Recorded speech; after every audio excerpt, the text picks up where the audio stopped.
What is up, wrestling fans? Welcome to another Pay-Per-Viewpoint edition of the Smark Moment Smack Talk podcast, night 2 of WrestleMania. That was kind of a botch, like some of the things that happened tonight. We will be talking about everything that went down in night 2 here. I've got myself situated with my lovely pink shirt, but I am far outdone by Cowboy Callum Wiggins. Monaco and all for night 2. And to be fair, night 2 doesn't deserve it, so Monaco guys. Forgot to introduce myself. I'm Tony Mango. You know me by now, just in case. But yeah, I'm not feeling as good as I was feeling yesterday. No, there was some good things on the show, but there is a lot more meh than there was on the previous iteration of WrestleMania 37. So I'm also wondering, I don't know if this is happening right here. Is everybody seeing a really bad feed right now? It's coming across really awful on my screen. I don't know if that's happening on just my end or if it's on everybody else's end. If it is, let me know. It's something on the YouTube side of things or something. I hope that's not the case, because this would be one of the few times that we actually have, like we need a crystal clear picture, and I've got 360 quality or something, but that would be tonight based off of what it was. Yesterday we had a lot of the problems with the rain delay. Today we have a lot of booking problems, and we have a lot of other things not going that well. As you could tell, I'm not going to be as high on this one tonight as last night. But I want to know what everybody else has to say. So if you're listening to this afterward, or if you're checking us out in the live chat or whatever, chat it up. Tell us your thoughts. You could totally disagree with me, and I still want to know what you have to say. But how are you feeling about this, Callum? Are you more on the side of things that I am, where it's kind of like, well, I got a couple things I can talk about that are good if I ignore blah, blah, blah, I would say that for the most part, it was definitely, as I said, the weaker of the two shows. There are some of the worst things across the entire weekend on this night. But then it also, in my opinion, at the very least, it had two of the best matches of the whole weekend as well. So I'm not all the way down on it, but it's definitely, as I said, the weaker of the two shows. Yeah, I am not feeling this one in, I wouldn't say almost any way, but it's going to be hard for me to start talking about positives at the very least. I am going to try to remain as what I always am. I'm telling you the truth about my opinions and everything. And I'm sure some people are going to say that means that I don't like anything, which then, you can have your own opinions about my opinions, but we're going to run down everything. So in case anybody's wondering, we're going to tell you the spoilers for what had happened. If you haven't watched it yet, maybe you're still behind like the Peacock feed and you still don't know what's happening. Maybe you are checking out this afterward or whatever, but we're going to let you know who won. We're going to let you know what our thoughts are on who won. My phone's going off as if I said the OK Google type thing. And while you're listening to us and everything, of course, if you are enjoying this, hit that like button. If you haven't subscribed already and you want to do that, then hit that subscribe button. Ring that little notification bell as well. And get those email alerts to know when we are live like we are right now. And as I said before, chat it up. I'm going to double check the chat right now. I see we got a super chat from Marco. Thank you, Marco. The whole effing bros. 420, yeah. 420. I didn't catch that. That's good. Christopher says, my phone's about to die. Hopefully I can make it home before it does. Hopefully you can. Peter's in the chat here, and we got Marquise in the chat. We've got Carl. We got Cloud. We've got I'm sure some other people that haven't chimed in yet, and hopefully more and more people join us as well. So you got your SmackDown on tonight. Yes. Yeah, I'm rocking the blue tonight. I rocked the red for previously because of the WWE Championship match being on that show. Rocking the blue for the Universal title being the main event of tonight's show. How can we justify the monocle for tonight's show? It's night 2. It's a bit fancier. You need to step it up a little bit. That's why I'm going with the cowboy hat with the little star on top. You need to be a bit more. Well, you're supposed to be a bit more spectacular the second night than the first one, but WWE decided, don't think Hence so. the dress shirt. Yeah, that's it's realistically, if I'm taking the WWE approach, I would have the hat upside down instead.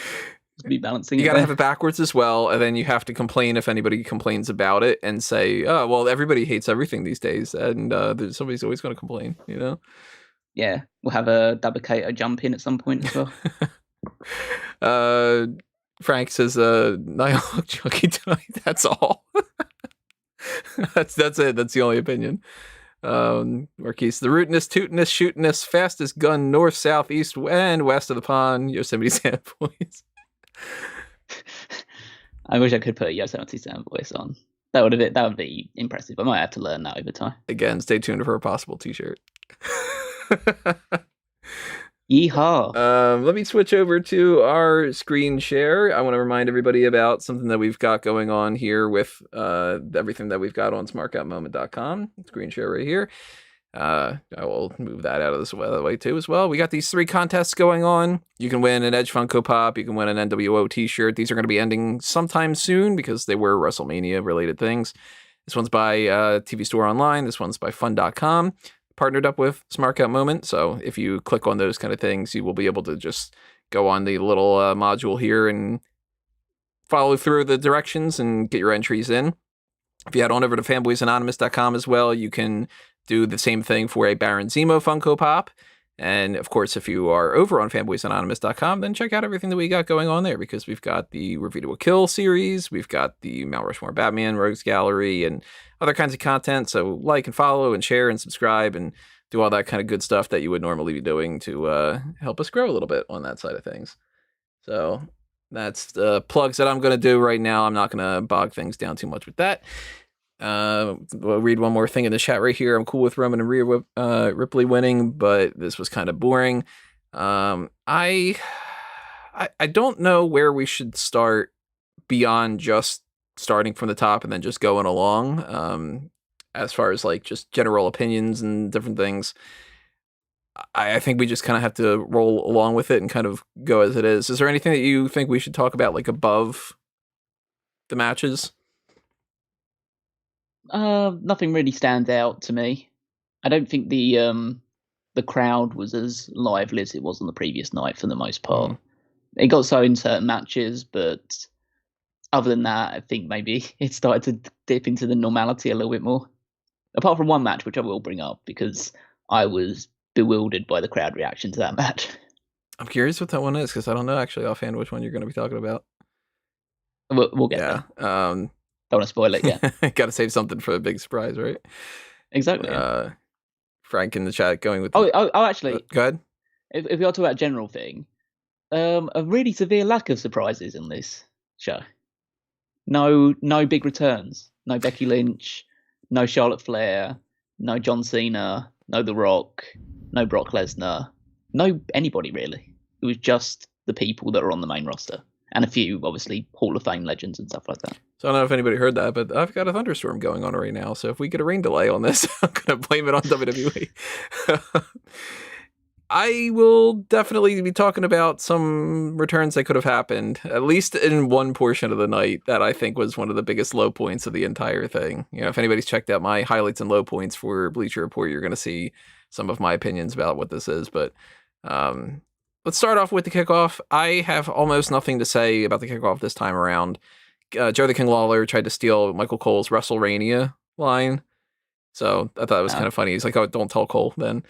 But there was a good line from King that I popped for a little bit later on. He said, when Sami Zayn watches football and sees the guys in a huddle, he thinks that they're talking about him.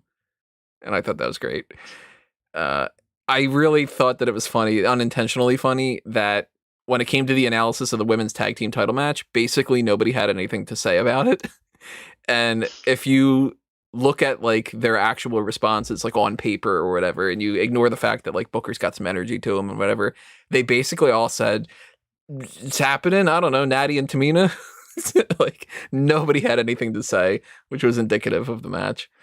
And I already ran into problems with Peacock because Peacock is, I timed it out. Peacock is somewhere between, depending on like how people would respond, 1 to 5 minutes behind the WWE Network and 30 seconds behind the app.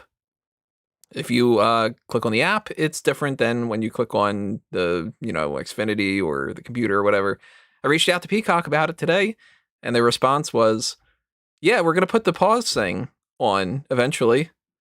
And I was like, well, what about the thing I just asked you, whatever? And it basically boiled down to, thanks for the feedback. So I don't know when that's happening. So for anybody who wants to make sure that they don't get spoiled, don't check social media at all if you're watching on Peacock, because you never know when that 30-second break is going to be the end of a match. There was a couple times in our chat where somebody would say like, oh God, and I'm like, oh crap, the end of the match is happening in 30 seconds. Yeah. So that's the thing. Michael says, best King joke was Braun is so dumb, mind readers gave him a half off discount. Yeah, I like that one too. I forgot to write that one down. But, we didn't get a delay this time. That's a good way to start. To a certain extent, it's a little bit better having Hulk Hogan and Titus O'Neil in the pirate outfits. They didn't go on as long either. Yeah, I just kind of wish it just wasn't happening. Yeah. Or the fact that, because Hogan being there is it's just heat now. Like, nobody wants to see Hogan there. Yeah. Like, they would have been totally fine if Titus had just come out and done a little bit of like a boisterous pirate thing. And then Hogan's there and everyone hates Hogan. Like, they just don't want him to be there. It's so weird about how the fact that this was the guy in the 1980s, like the biggest star that everyone wanted to see. And now it's like nearly 40 years later and he's like public enemy number one, essentially. Yeah, and that's something we got to talk about tonight is certain reactions to certain people. Because we knew yesterday Hogan had gotten booed. We figured he would probably get at least somewhat similar of a reaction tonight. But they kept it quick. And I was like, okay, all right, well, we're not off to a bad start, just kind of a blah start. And then the first match happened. Yeah, and then quickness went out the window because, well, say what the match is first, and then we'll get into it. Yeah, we started off. I don't know whose idea it was to start off this way. I assume it's because of the entrance is like that they just dictated that needed to go first, but we started off with Randy Orton versus Bray Wyatt, and some people are going to hate me for this, but I told you so. I fucking told you so. He is not anything special. It's the same guy in a mask, and we waited from November, December, January, February, March, into April, the middle of April, and it was a regular match where nothing happened.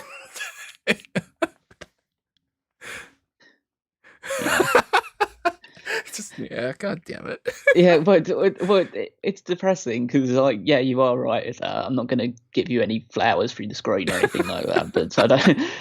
I didn't want to be right. I never want to be right about that kind of stuff. I always want to be wrong. Yeah. It's just like, oh, poor us. We actually decided to give WWE a chance to do something right with Bray Wyatt, and they fucked it up as they always do. But like, it's just everything about this whole segment was just abysmal. Like, Orton comes out and his entrance takes about 20 years. Like, he's clearly the new Undertaker in terms of just like walking to the ring very slowly and posing all the time. And then they cut to a video package, which I obviously now know they did that to set up the fucking Jack in the Box in the middle in the entrance. Alexa gets her entrance and then she does the Jack in the Box and she can barely hold onto the handle while she's doing it. So it's and then the Fiend pops up.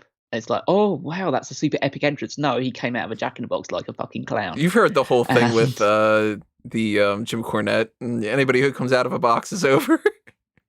Yeah. And then, well, yeah. And then, worse than that, the fucking red light stays on. And they're back to the red light. And everyone agrees, basically, from the start of it. It's like, no, the red light was a terrible thing. Why are you going back to the red light? And like, it's the idea of like, oh, we finally got fans in the building. Let's obscure their view by putting a big red light over the top of everything. Let's do a handful of things we know for a fact they don't like. I guess that is the good way to, we were saying earlier about like some kind of a general idea of doing that. The theme of yesterday felt to me like, we're back. Let's have some fun. Let's put some smiles on faces. And the theme of tonight felt very much like, we got you. We're going to troll your ass. Kind of, But just okay, so the match actually happens, and it's not particularly long, it feels a lot longer than it actually was. But it just adds. There must be now. It must be in the conversation that the Bray Wyatt, the Fiend, whichever iteration you see, versus Randy Orton is one of the worst in-ring feuds of all time. It's not any like I don't like I shouldn't word it that way. It's not that I don't like Bray Wyatt, but I do think that in a way, and this is going to sound ridiculous, so go with me on this, everybody. In a way, I thought Husky Harris was a little bit more entertaining because at least when he was Husky Harris, he wasn't just entirely focused on what his character was.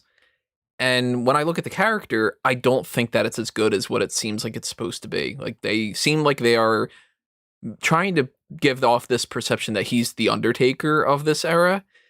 And the Undertaker is a better character and way better in the ring. And I'm not as opposed to Randy Orton as I know that you tend to have more negative Randy Orton opinions in the ring than I do, for instance. But they don't work super well together. And it's because the Bray Wyatt character is more about this like mystique and kind of playing up the moment in that way. But Randy Orton is about playing up the moment as a heel and being in charge and dictating the pace and everything. And you can't have a heel Bray Wyatt against a heel Randy Orton or a babyface Randy Orton that doesn't want to be a babyface and have it work. Like it's just that kind of clashing of two.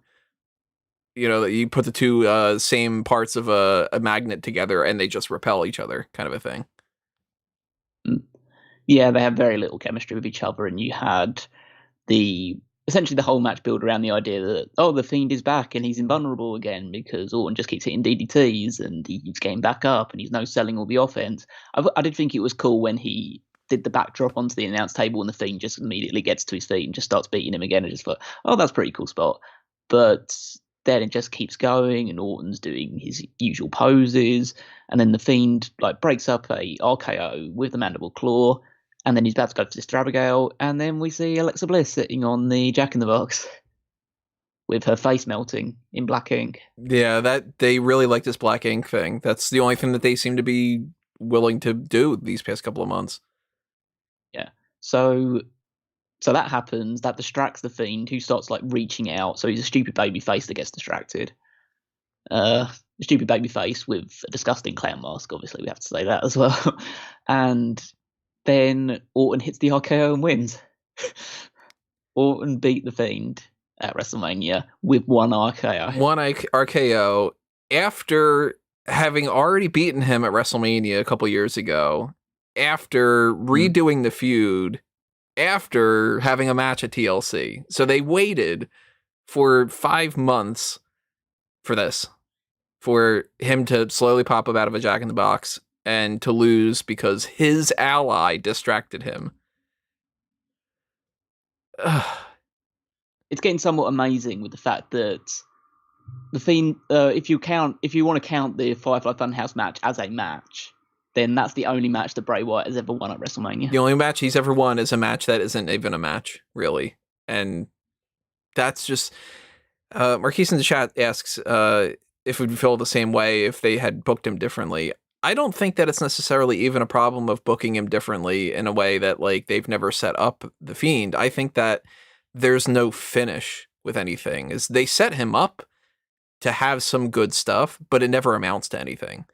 Just like this. If this would have ended up being the most weird kind of, everything gets super crazy and we don't know what's going to happen next kind of thing, then I probably would have been a little bit, I definitely would have been more into it because then I would have thought, at least they had some fun stuff going on. But when this is their grand scheme of things where they're going to lead to this, and this has happened more than once too, where ultimately they just don't go in any kind of a direction that I end up liking either. So I know every time that they start a new feud and it's going to drag on, that it's not going to lead anywhere that I'm going to like, and I'm going to waste a couple months. And I'm right every time, and I hate that I'm right. I mean, I can't say that I'm not somewhat intrigued by what's going to happen with Alexa Bliss and the Fiend next. That's the weird thing about this, that everything they do is shit, but I feel like, they leave it on some sort of cliffhanger, and I'm actually kind of interested in where it's going to go next. And even though it probably is going to be bad because everything else has been bad so far, I'm still interested to see how bad it can be. So I want to go back and actually see what happened. But they left it off really badly here because you just have them staring at each other at the end of it with the Fiend after he loses, and Lexa's there staring just with an angry face. And then it goes dark, and then they come back and they're all gone. And then the crowd boos, and that can't be what they were looking for. Unless that is if that's what they're looking for, then that's a fundamental problem, you know? Yeah. I don't think they wanted the boos. I think it's something that they felt like, okay, we'll do this, leave it on a cliffhanger, and then we'll see what happens on Monday Night Raw and get people to tune in to see that. But the crowd wanted some kind of finality to this. And I guess there is a way of finality because now the feud has transitioned away from Randy Orton and the Fiend to now seemingly the Fiend against Alexa Bliss now. And I've seen like so many. I mean, I just did a casual browse of Twitter after that match and seen so many ridiculous theories and stuff like that coming forward about, Alexa is now embodied the spirit of Sister Abigail, and so the Fiend was like recognizing Sister Abigail through that, and that was the thing that distracted him. Or the fact that Alexa has now absorbed the Fiend's powers is going to rob him of his powers and is going to take over the women's division as a female Fiend. And so I don't know. It's all bizarre. I don't know how adults can like look at this and feel like it's good. I can see how they can look at it and feel like, if most people were looking at it in like an ironic way of like, look how just crazy this shit is, it's hilarious, that sort of thing, I can kind of buy it.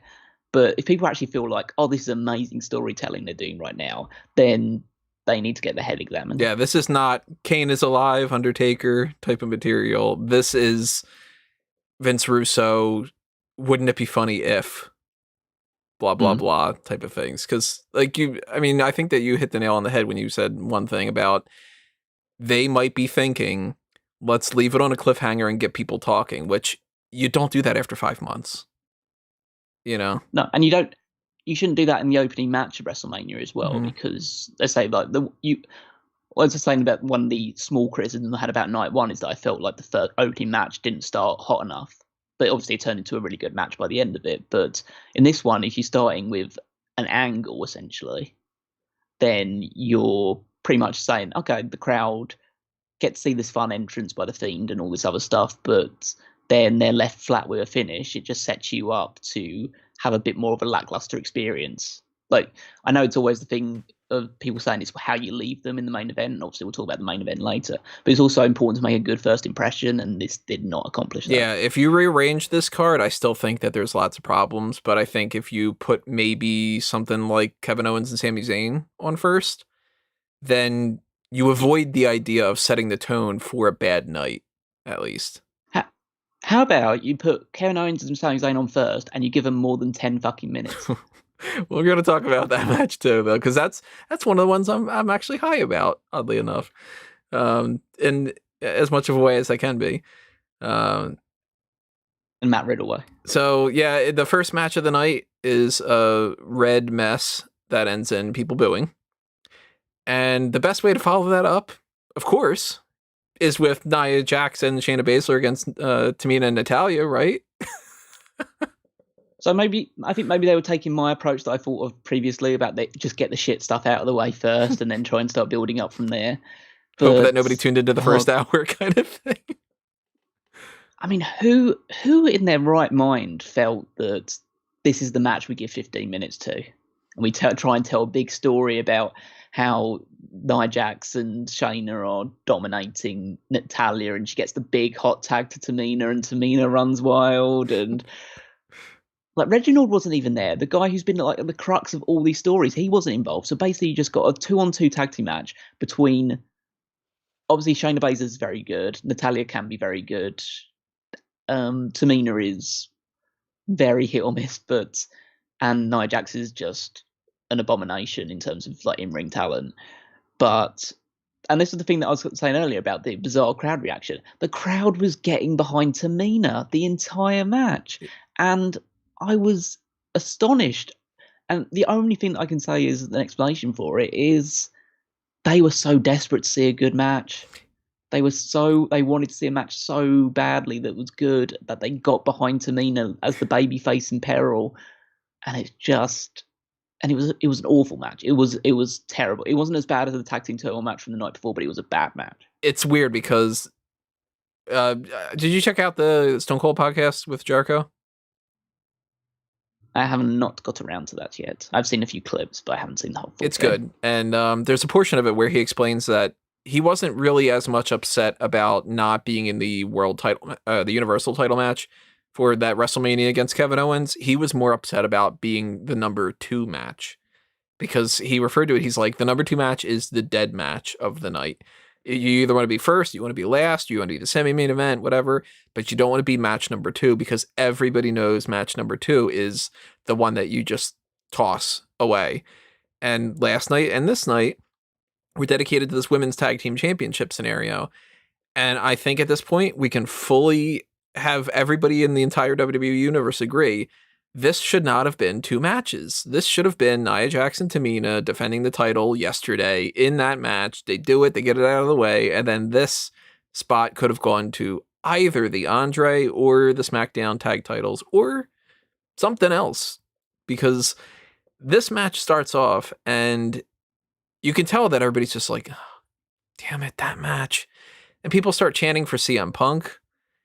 And it does get to a point where people start chanting for Tamina, and I think that you're right about it, where they were just sort of like, well, maybe we can convince ourselves to get into this, and maybe we can at least root for the woman who's never won anything, and maybe that could be the fun thing. Like, the crowd at this point was glass half full. They were like, let's try to make this better by being a good crowd, kind of. And the match just sucked because they're building up this idea of Tamina's going to body slam Nia Jax. And she does, and it's a kick out, and 30 seconds later, tap out, and they retain. So it's like, well, what was the point? You took up 2 spots on WrestleMania for arguably 2 of the worst matches that are on these 2 nights for a CM Punk chant, 3 minutes worth of the crowd finally wanting Tamina to do something, and a clip that's going to be used on Botchamania where Nia Jax says, lay it in too loud, and it'll be on that you talk too much kind of thing. Yeah, both Nia Jax saying that and also saying shit right in front of the camera as well, so they had to try and bleep that in the last minute. But yeah, it was just, it wasn't great because they were both heels going into it, so you don't really feel, everyone was behind Tamina because, again, like you say, Tamina hasn't won anything, so they decided to get behind her.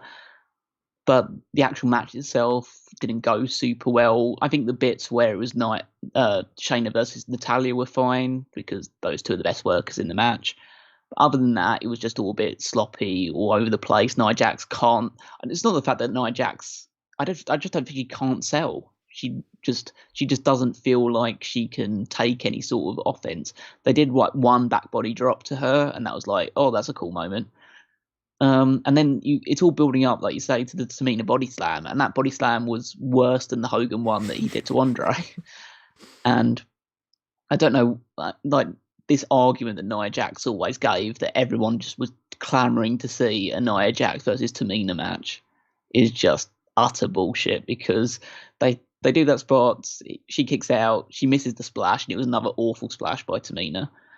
And then Natalya gets in, they do the blind tag spot, and Natalya passes out to the Kirifuda clutch, and yeah, we are out of here. The champs retain. Pointless. It was a pointless match. I guess they probably had other plans, and then Reginald got taken out. And that probably screams everything that you need to know about it, really, because maybe they had plans with the title changing, and the man in this whole scenario, who's the manager / beau of Nia Jax, who came in as a wine aficionado. Yeah, for Carmella, and it's just like, and it's like, okay, he gets taken out of the match because he's sick for some reason, and then basically say, okay, well, we better keep the titles on Nia Jax and Shayna Baszler for now because we have to build to that one thing where Reginald's going to cost them the title or something like that. So, because that's the important thing they're all building towards. This is about getting Reginald over rather than, actually doing anything with the women's tag titles. And it's for anybody who wants to complain and say that we're saying you're just crapping on all the women. It's not that we're crapping on the women. We think that there's plenty of talented women in this division that are being ignored for a bad creative direction, because you can tell that they don't put a whole lot of effort into some things, and they can use whatever company speak that they want. It's not just a matter of, well, sometimes plans change, and well, sometimes things don't go the way that you want them to go. WWE doesn't want to admit when you can call them out on some of those. Every company does this too. They'll make up some kind of an excuse and they'll say whatever it is, instead of just admitting something like, yeah, we don't care about that. And that would be so fun to have that kind of transparency where somebody would just say, look, we don't care about the women's tag titles. We thought this was good enough, and we wanted to give Natty and Tamina a spotlight because we figured, well, we like them, but we didn't want them to win the titles. And in their mind, that is a better option than to, like, I don't know, sit down for 5 minutes and think about something that the fans can actually take away with a positive, you know? Because if you would have gone with the Riot Squad winning the titles here, even if it makes no sense, people would have popped. Yeah, exactly. Like, and that's probably one of the things, again, it's a big thing about this night as well, is that night one, it's not like every babyface won or anything like that, because even in the opener, we had Bobby Lashley win, but there felt a lot more of a feel-good feel to a lot of the wins, like Cesaro's win and Bianca winning in the main event and all that stuff going on. Even Tamina getting her moment in that one, even though it was the heel team winning, still felt a bit more like, okay, we're getting a lot of babyfaces over. And then on this night they decided, yeah, that's not gonna flow with us tonight. It's heels pretty much all the way. Yeah, it's when you flip a coin and you say, do we want the put smiles on faces type of WWE, or do we want the we like upsetting the fans type of thing? Like, I mean, let's just call it what like it is. There were 7 matches on tonight. Only one match was won by a babyface. And that's not even something that, like, it always has to be a babyface to make the fans happy type of thing, too. But it's WrestleMania. But it's WrestleMania. That's the thing. In front of a crowd. WrestleMania is the one show of the year that if you can get away with every babyface winning, you can at least make the argument that that's the happy thing that's supposed to happen. Even if it's like, you know, when Roman Reigns was a babyface and people were booing him, you could say, well, you're being, I hate this phrase, but you could be like, you're being a wrong fan because you're not going with the story. But when you go with the heels just beating everybody, or when you can kind of make the argument that, well, people are going to cheer for the heel in this one or whatever, but it's booked in a weird way or something. They had to have known going into night 2, and they have to especially know now, leaving night 2, that this wasn't a success. And it's not like we should be happy about the way that this went. And it's not at all they will be, though, to blame on 90% of the performers either. No, but they will be pleased with that because they did it in front of fans, and that was the important bit.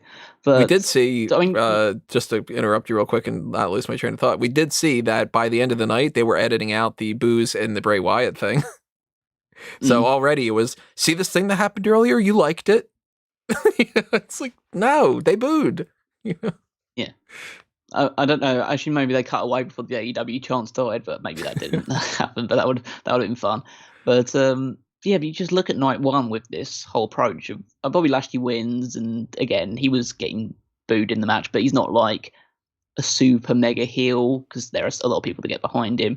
They did the Nia Jackson Tamina thing to have Tamina get her big moments. You can kind of get behind her in that regard. Cesaro wins, big moment. AJ Styles and Omos, where they were the heels, but they were booked as the baby faces in the match to try and get a bit more of a feel good when they won. Braun Strowman wins, babyface. Bad Bunny and Damian Priest win, babyface. Bianca Belair wins, babyface. It's just, even if some of the matches weren't as good as some of the matches that you get on night 2, and just everything rolling around that, because you had all those feel good finishes, it just makes you feel better inside because as I said, it's not necessarily the right person won. It was the one that people wanted to see won. Whereas on this night, it was just a load of people that, just weren't. Even if the actual work itself was fine, the result made you feel a bit deflated at the end of it. And you'd never want to feel that way coming out of the match. Yeah, I'll spoil this about the rest of the show. There is not a single thing on this show that I feel was 100% a success. Even the things that I like, are all things where I'm like, well, I'm kind of making an excuse for it, or I'm judging it in comparison to some of the other parts of the night that I hated or that I didn't like as much or whatever. Oh, thank you for the super chat. I just noticed that for Marco. Bro, the Fiend versus Randy totally needed a cinematic match. Yeah, I mean, I haven't liked, I think, any of the cinematic matches, but at least then they could have maybe done something fun instead of just, he came out of a box. And that's it, you know. Well, New Day came out of a box and they had cereal, and that's a lot better than a Jack in a Box. Although I've never eaten that at Jack in a Box. In that box? Yeah, if they would have worked that into there, it would have been a little different. Catching up on some of the other things in the chat here, we had a Damn Tamina chat. CM Punk lives rent-free in the mind of the WWE universe. Where was Reginald? Is this a record for the year for heels winning at WrestleMania? Would it be? I mean, I don't have an encyclopedic knowledge in my head throughout all of the ones. I know there has been some ones where it does feel like there's a lot of heel wins, but I'd say definitely night 2. If you've got, again, like I said, 6 out of 7 matches won by heels, that's got to be a pretty high threshold to be. Yeah, I know that we've had some pay-per-views where every single match was won by a heel, but they weren't WrestleManias. So I don't know. I might have to look into that. Surprisingly, both world titles retain. I'm tired of WWE throwing us a bone one night in the goddamn year. Especially now, it's one night out of 2. And it says a lot that the night with a 45-minute rain delay was by far the easier to watch. Yeah, that's saying something too. That's a good point, Carl. I've decided. I apologize to people if you are now seeing flare from me, but I had to put my glasses on because it was giving me a headache. And the monocle wasn't working out all that well. It's not a prescription monocle. Well, it's supposed to be an actual magnifying glass, but it just doesn't work. Yeah. Maybe it's just because my eyes are completely fucked, so it doesn't matter anyway. So let's move over to Kevin Owens versus Sami Zayn, and this match existed for one thing and one thing only, and thankfully they did it, which was you got to give Logan Paul a stunner. And the match itself was a good match. It's not the best match that they've ever had. I think that their match at Battleground, I think, was a way better match. Mm-hmm. But they got to say, or now they can say, that they fought each other at WrestleMania, which is like a dream come true kind of a thing. And they had a good match. Wasn't amazing. It's not going to be a match of the year candidate, all that other kind of stuff. And if anybody treats some of that stuff as like, well, it did a couple things, so now it's the best in the world. I never understood that logic, but a lot of people do that. A lot of people are like, it's an A+ or it's an F, and you can never say like something's a C+, or then that means you hate everything, or whatever. But I got a little bit worried that they weren't going to do the Logan Paul thing when they started doing the thing with Logan Paul pushing Sami Zayn. I was like, oh no, they can't go in the opposite direction here and make Logan Paul the hero. Thankfully, cooler heads prevailed. Kevin Owens hits a stunner, and it was what it was. It was one of the highlights of the night, which isn't saying a whole lot to me, I think. Or actually, maybe it is saying a whole lot. Yeah, so Logan was obviously booed coming in. One of my highlights of the night was Sami Zayn dancing to Logan Paul's entrance. That was a lot of fun. I'd say I don't like the fact that he's a heel, but at least he does a good job of doing that. The match itself was good. I can't really go too much more than that. It's like after the previous 2 matches, I was so desperate for them to have a good match that I probably was over exceeding stuff in my head. If I was to go back and watch it, I'd probably say, oh yeah, it's a decent match, but I'd seen their matches at those 2 takeovers and the match at Battleground and other matches they've even had on like Raws or SmackDowns surrounding that as well. And I thought, okay, they're probably a lot better. This wasn't given any real time whatsoever. It was, like I said, this match was 5 minutes shorter than the women's tag team title match. Crazy. Yeah. And it felt that way. It felt like it was a match that could have been told a lot better if they were given more time. But they did do some cool things like the brain buster on the ring apron, Sami Zayn going into like just crazy with pummeling shots and hitting a exploder in the corner, then a half and half suplex, then a brain buster, hitting a Michinoku driver, which Michael Cole called the Blue Thunder Bomb, and Corey Graves rightly called him out on it because Michael Cole does not know how to do his job properly after 20, 30 plus years. Yeah. But I like Michael Cole, but yeah. I mean, you got that wrong. You can't say he didn't get that wrong. He gets moves wrong. Yeah, I mean, it's not. Yeah. But it ended the way it should do. Owens got the victory, got the stunner. And then he stunned Logan Paul, and that got the biggest pop. It's arguably one of the biggest pops of the entire night. Yeah. We're seeing a YouTube celebrity gets his. I guess it's just deserved. Really, it's just a case of, oh yeah, he just got stunned and we all hate him. So yeah. And it's weird to think too, because this isn't even the type of thing too that I think you can really pat yourself on the back for, because this has nothing to do with the conspiracy angle. And the setup with Kevin Owens being the guy that is going to factor into this conspiracy angle, I don't think was done well. Because it just basically became, well, I don't know, Mania's coming up. What about Owens? Like, they didn't really set that up all that well. And then the Logan Paul thing was, for all intents and purposes, hey, we can get Logan Paul on there. He's a guy. And then he gets a stunner. Like, he wasn't factored into the conspiracy angle. It wasn't like this was built around Logan Paul and Sami Zayn are this big duo and we really want to see them get any kind of thing. Really, if you think about it, if you don't know who Logan Paul is and all you watched was one episode of SmackDown, you don't necessarily want to see this guy get stunned by Kevin Owens. Because he was just a guy that came out and Sami Zayn invited him to WrestleMania and he said, okay, I'll be there. By the way, Kevin Owens says that you might not be right about this conspiracy stuff. And then it's like, yeah, fuck that guy.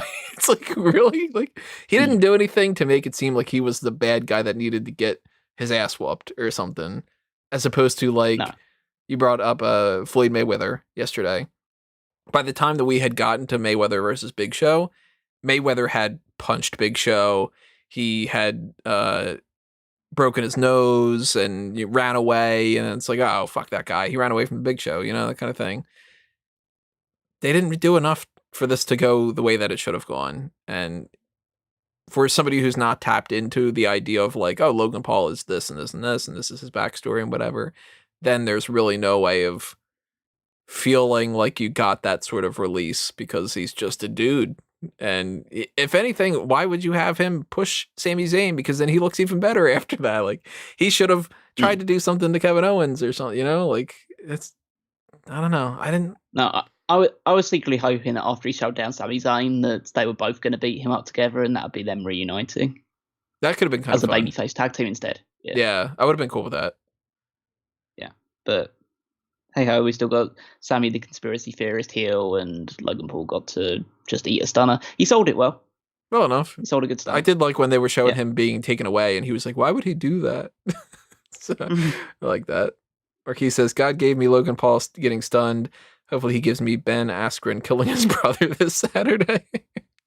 Frank says, WWE clearly didn't realize that the Paul brothers are hated. Thankfully, they picked, I guess, the better of the two because his brother Jake is the worst. Is it really like, I don't know much about them in the grand scheme of things, but Logan is the one that's grown up a bit since their late teens when, well, obviously he's been involved in a lot of controversies. I think the biggest one is the one that I kind of alluded to on the prediction show, which was the Forest fiasco.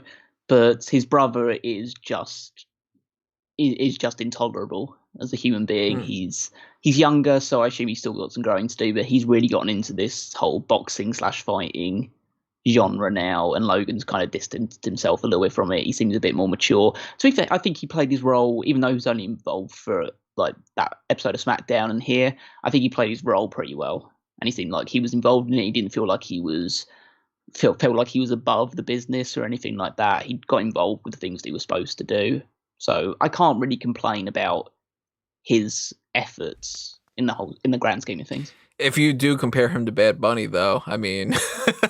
Oh yeah, I mean, Bad Bunny was there for, essentially he was a character on WWE TV for about 2 or 3 months. So Bad Bunny takes like all the stars in terms of celebrity involvements in WWE. He's one of the, I would say in terms of just the effort that he put into it, he's one of the best celebrities they've ever had. Yeah, he and Pat McAfee are like right towards that top because Pat McAfee's great. There is something like I said in the water about these celebrities just coming in and just really trying. But it's clear they're not just there for a paycheck and they're not just there to plug some like upcoming. Obviously, Bad Bunny did get a chance to plug his upcoming tour, but I think he kind of deserved it. Yeah, and with that little advert. I don't mind a little commercial break that's like that either. Despite the fact that I keep saying, why am I paying for a non-commercial version of Peacock where there's Snickers? Well, everyone gets those commercials. Well, everyone gets those commercials. Everybody gets the commercials of Watch Peacock too. Yeah. Wow. So even I got that as well on the WWE. Even if in the UK it's like Watch Peacock, which why would you do that? Yeah, I know. Oh man. Yeah, so everyone gets all those commercials. They're basically within the fabric of the actual show rather than being commercials. Yeah, the Old Spice ones and different rant for different wireless, and all that stuff. They all just go on no matter where you're watching. I did like also as well after this match was finished and Owens was leaving, he had a little Vladimir moment.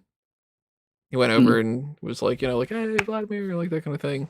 I'm like, all right, cool. They're filming that for the thing, probably, I was more happy about him just there hugging I presume his wife and his kids out there as well. Yeah, that was a good moment. Snickers all over the place. Yeah, when we got to the main event, it was like, here's the freaking 3D thing, WWE has made me hate Snickers. Snickers is better than Milky Way, though. At least got the peanuts in there. Then we moved over to... you disagree? Well, I don't like any chocolates. Oh, that's all right. Boo. So you're basically saying, hey, what's this one shit thing? It's better than this shit thing. It's just yeah, but if you got shit that's got nuts in it... I mean, well, you might as well be asking me, is it better being kicked in the right nut or the left nut? It's like, they're both going to suck. I think I'd go left. I don't know. Then we had a backstage segment here. The Great Khali and Ranjin Singh and Matt Riddle. And this was awkward as all hell because one of the two or both forgot some kind of line. And well, that seems to be his gimmick now. That's Riddle's gimmick. He forgot his line on one episode of Raw, and now his gimmick is that he can't remember his line. I don't think that was planned for this one, though. I think this one was on Khali. Potentially. Because Khali looked like he was waiting for a cue, and he was just sort of like... And Riddle's like, aren't you going to say something? But then this segment is saved by the appearance of the Hall of Famer Rob Van Dam, who promotes his rolling papers. It was so good. It just looked like a spliff. It was amazing.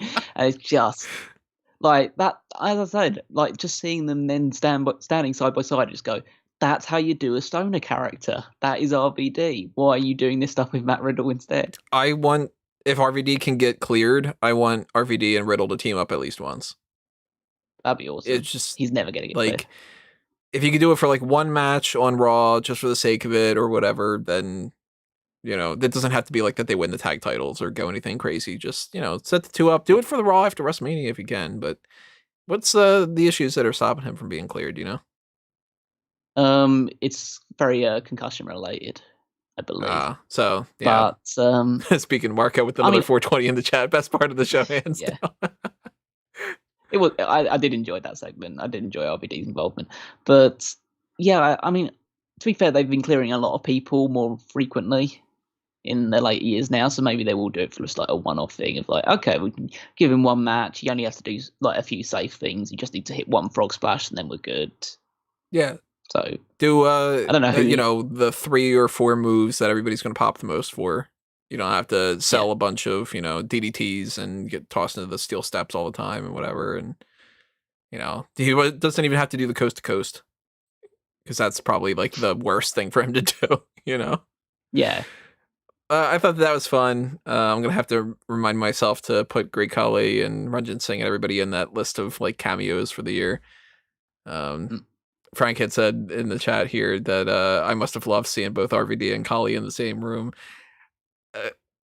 I don't hate RVD. It's just that I think that he's overrated. That's the thing. I think that RVD is one of those guys that people put in like the A tier on a tier list, and I'd go maybe B, But then some people would put him in S tier, and then I'm like, oh come on, no, yeah, he's not Shawn Michaels, kind of a thing.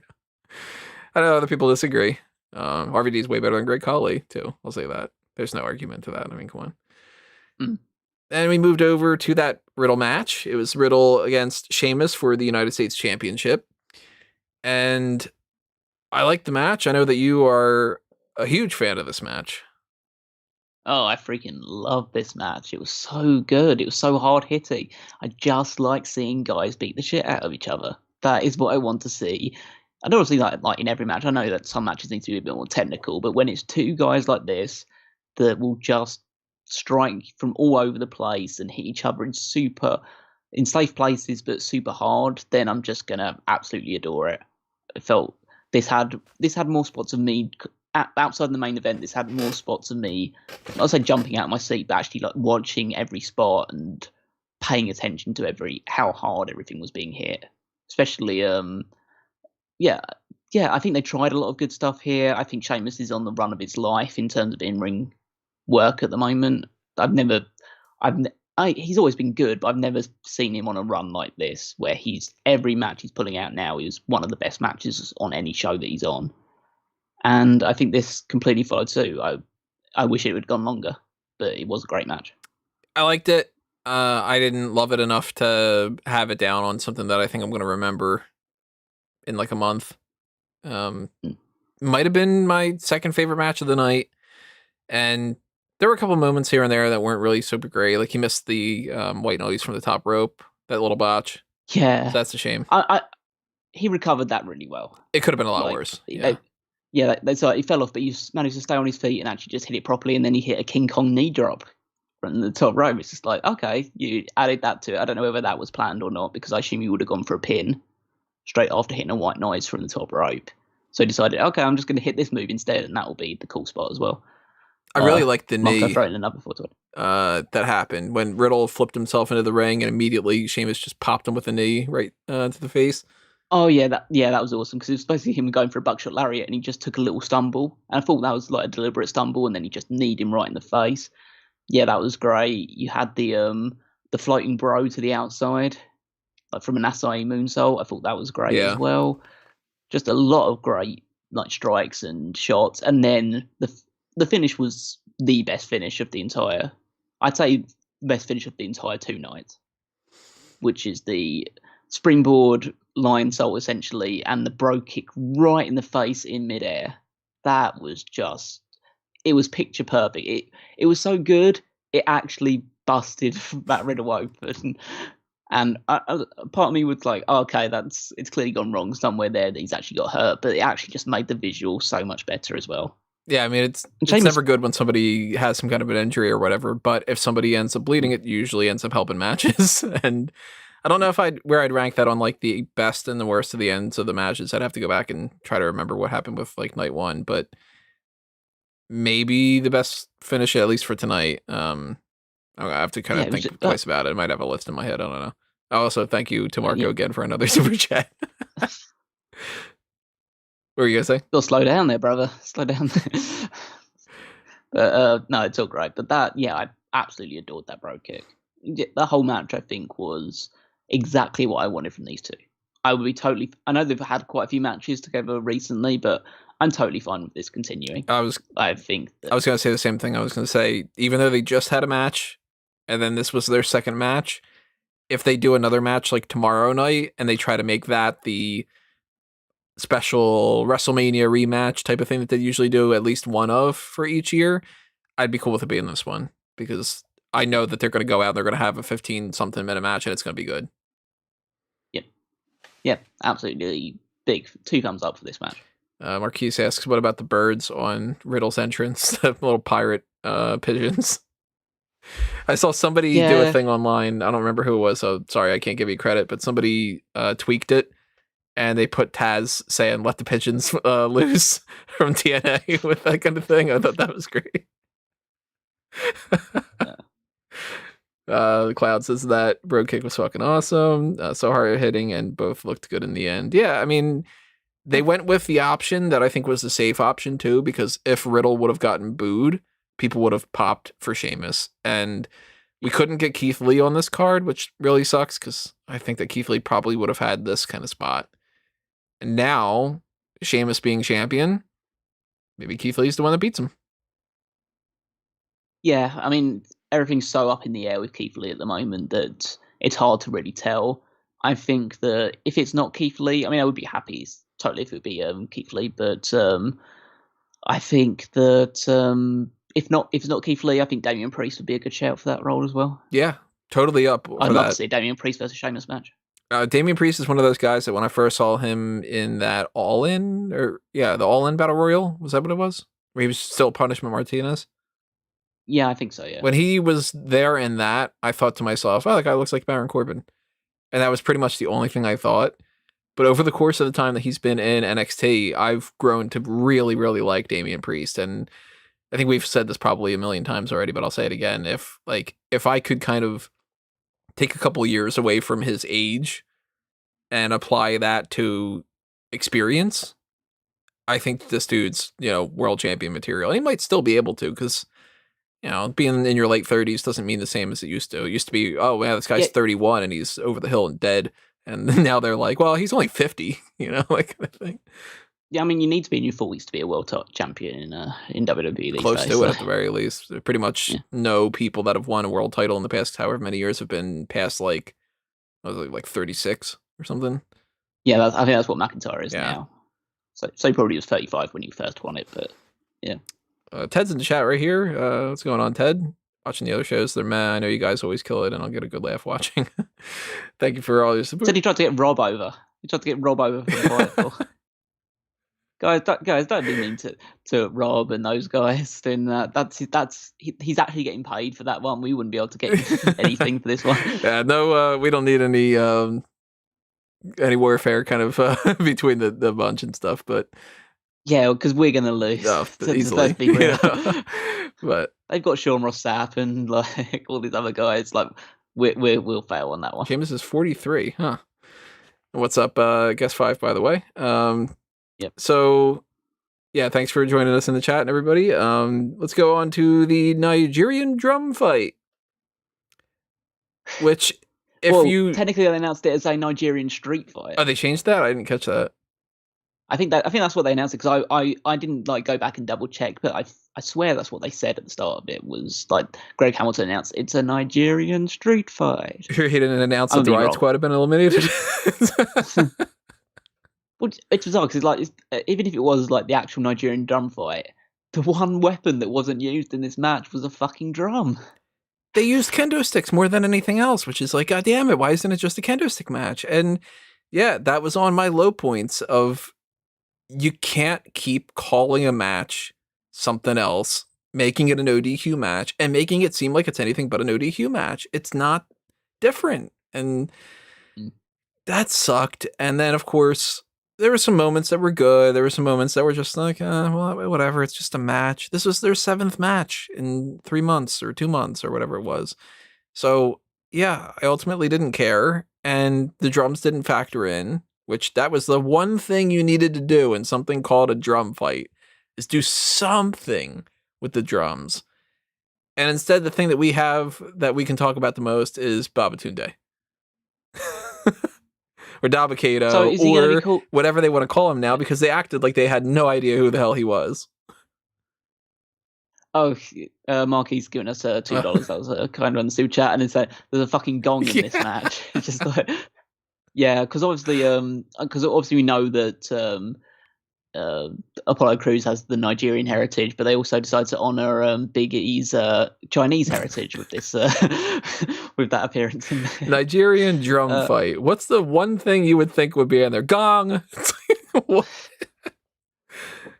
Yeah. Oh man. I mean, it says something with WWE. It's just like they can't even get racism right.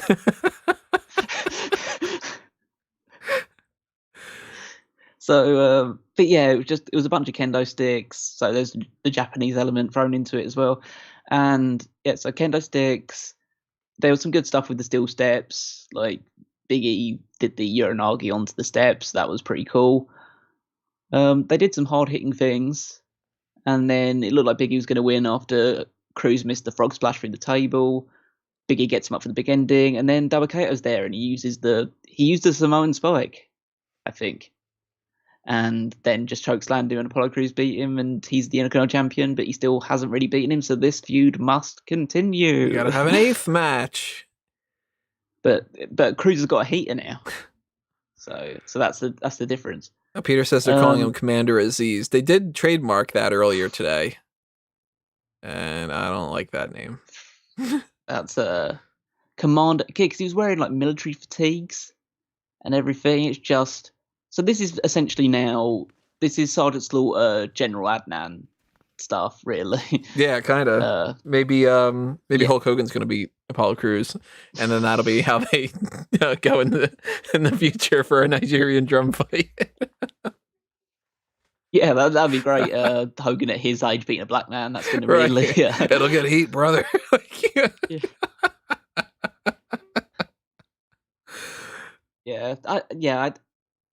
can't say. It's just so ridiculous to me. They've had these many matches, and then the moment you decide to give Apollo the win and give him the title, it's in Big E's hometown. It's like, God damn it! It's WrestleMania. He's coming in as Intercontinental champion. It's in Tampa Bay. Wale is playing him to the ring, and it's not even the fact you just beat him. The match went about 7 minutes. It was over as soon as it basically started. And he wins by a screw job, so I guess that's their way of quote-unquote protecting him. Still, though, it's like, when you're booking somebody in that kind of position, that it's not going to be the type of heat that you really want either. Like,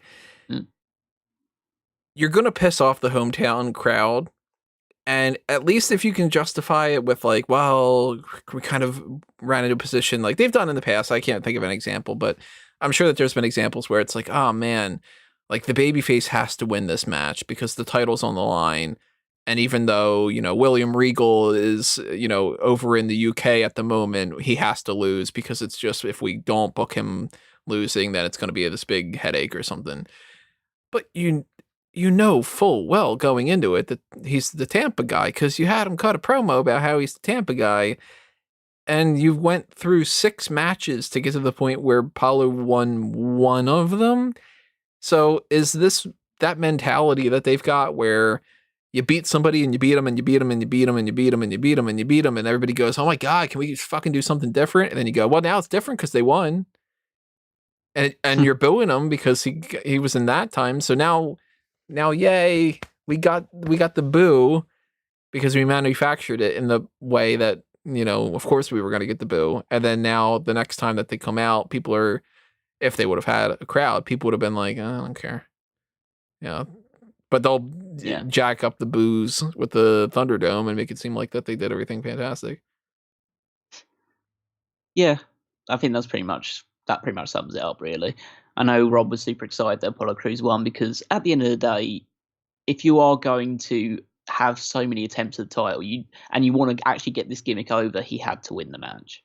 It just felt wrong because of the circumstances surrounding it. Imagine in a scenario where WWE planned ahead and tried, and like Apollo wins it a couple of months ago, right? Yeah, you put a little bit of effort into a lot of these matches, and you just tweak a couple things. Not even like everything. Obviously, if you can go back and you can change things, like, hey, Mandy Rose, slow down a little bit, and you might not slip, kind of a thing. But that's not the end of the world. But if you can go back to like Royal Rumble and show WWE footage of like, this is what happens over the next couple of months because you didn't plan ahead and you thought that you could just figure it out and whatever and this and this and this. There's a good scenario here where Apollo Crews starts this Nigerian warlord type of gimmick thing that he's got going on in late January or early February, beats Big E for the title, puts Big E on the shelf. Big E comes back maybe around Fastlane if you're really like, let's try to drag it out as much as we can. And he earns his way into a title shot and he wins the title back in Tampa. That would have been like, people would have popped like crazy, Yep. But no. Michael Patrick, imagine a scenario where WWE planned ahead and tried. LOL, that's funny. A couple other things in the chat. Ted says he was dressed like he was in the movie Toy Soldiers, but he wasn't a toy. He was an actual person. That'll be his gimmick, though. He'll be one of the toy soldiers. And Marquis says WrestleMania Backlash. What a stupid name for an event. Just call it Backlash. Micromanaging idiots. Yeah, we we thought that we were getting the Money in the Bank coming up next, and then Backlash. Well, we're getting the swap of the two, but now it's WrestleMania Backlash.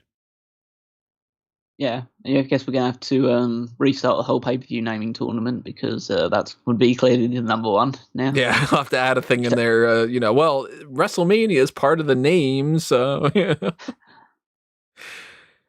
Peter says, I forgot to ask you, do you think the NXT women's tag team is getting called up to beat Nia and Shayna like Casey and Kaden? Well, they have their own women's tag titles now, so I don't think that's likely to happen. I think if anything, it's Asuka and Io will come up. Io will come up, team with Asuka, and they'll be the ones to take the title. Or not. Who knows? I think if you were to ask everybody in charge in WWE right now, the response from half of them would be, I don't know. Half of the other ones, or close to half, would be, I don't care. And then somebody else would go, why the hell are you asking me that question? That would be like the response. Maybe somebody would be like, Riot Squad or something, it's kind of like that kind of thing.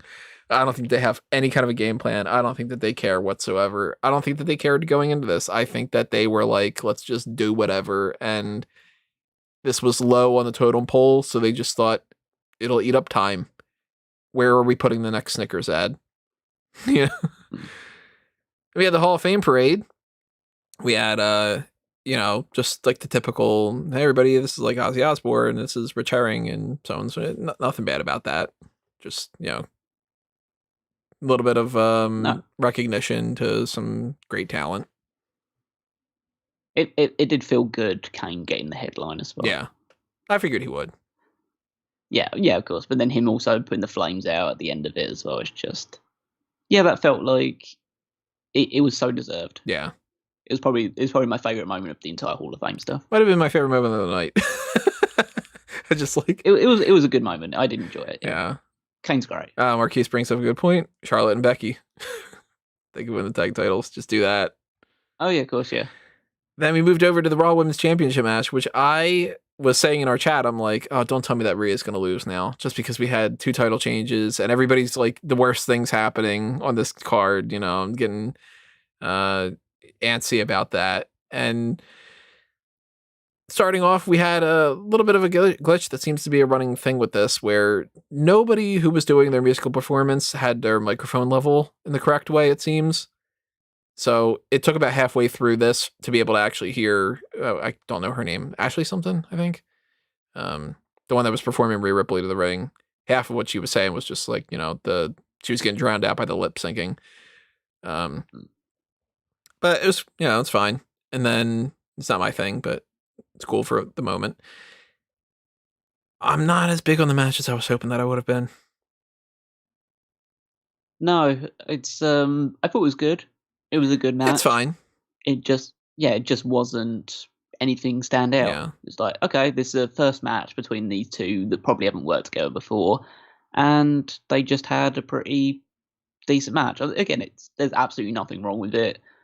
They just put it together fairly well. I think Rhea sold too much, but they've already put her in a position where she's just. And I know it's Asuka, and even though they don't care about Asuka, they still present her as strong in the ring. So you don't want to have it just be a complete squash, but I just think that they could have positioned Rhea a bit stronger throughout it. But Rhea was getting booed. I mean, there was a bit more of a dueling chance than there were for some of the other matches during the night. But it's clear that they are positioning her as a heel, and because she's a heel, it means that she can't be as dominant in the ring. And so that's the way they worked it.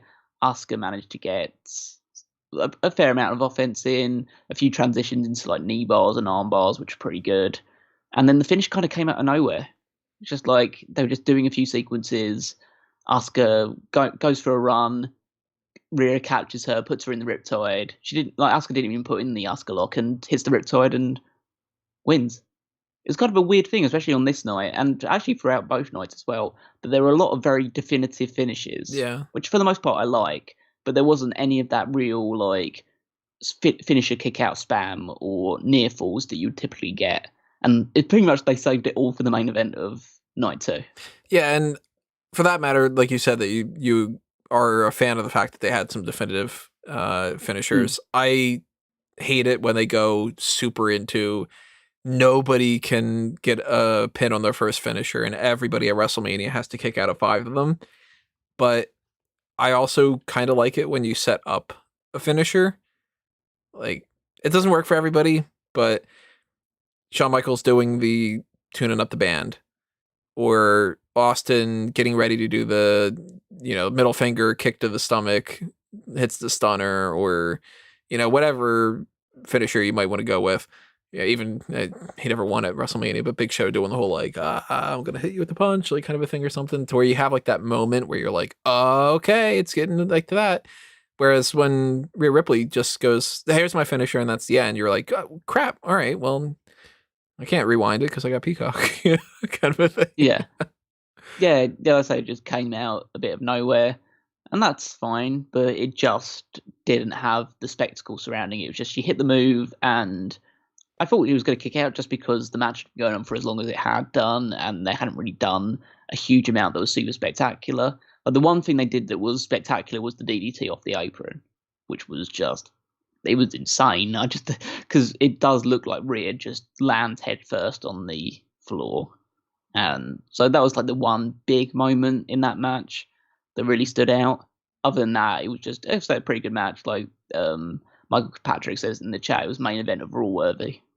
I think you add that DDT and it becomes like, okay, that's a B level pay-per-view worthy once you add the DDT. But yeah, it was really missing that intangible that makes it not exactly a WrestleMania match in my eyes. Yeah, if I could, of course, go back and change a lot of different things and had creative control and everything too. Like, I never would have had Charlotte Flair beat Rhea Ripley to begin with. And at the very least, if I couldn't go back and stop that, I would have made sure that Charlotte Flair would have been the one that lost to Rhea Ripley here.